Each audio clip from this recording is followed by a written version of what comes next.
For nearly 3 decades, I've been a career prosecutor. I've served during both Republican and Democratic administrations, and I've been guided by those principles in every role I've held. I continued to honor those principles when I was appointed to serve as special counsel in November of 2022.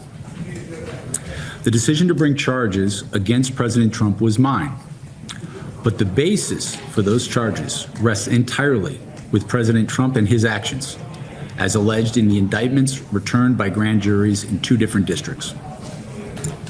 Our investigation developed proof beyond a reasonable doubt that President Trump engaged in a criminal scheme to overturn the results of the 2020 election and to prevent the lawful transfer of power.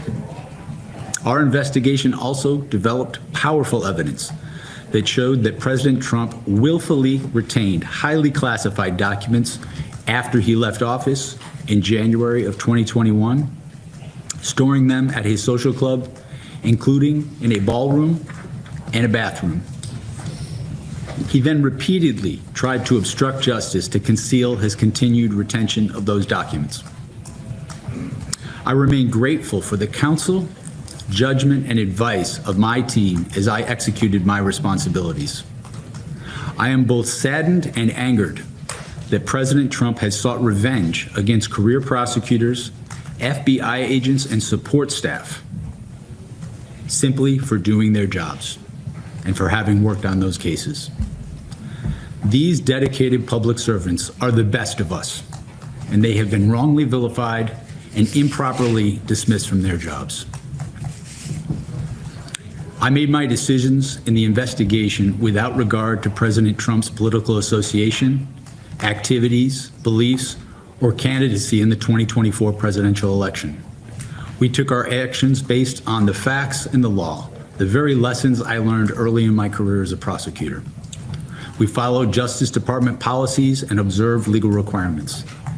The timing and speed of our work reflects the strength of the evidence and our confidence that we would have secured convictions at trial. If asked whether to prosecute a former president based on the same facts today, I would do so regardless of whether that president was a Republican or a Democrat. Recent narratives about my team's work are false and misleading, including stories about our collection of toll records.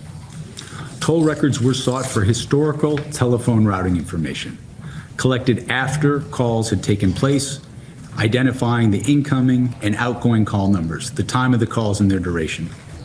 Toll records do not include the content of calls.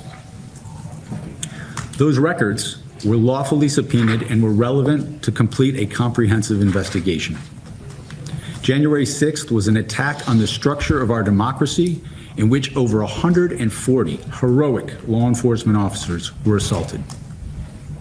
Over 160 individuals later pled guilty to assaulting police that day. Exploiting that violence, President Trump and his associates tried to call members of Congress in furtherance of their criminal scheme, urging them to further delay certification of the 2020 election. I did not choose those members. President Trump did.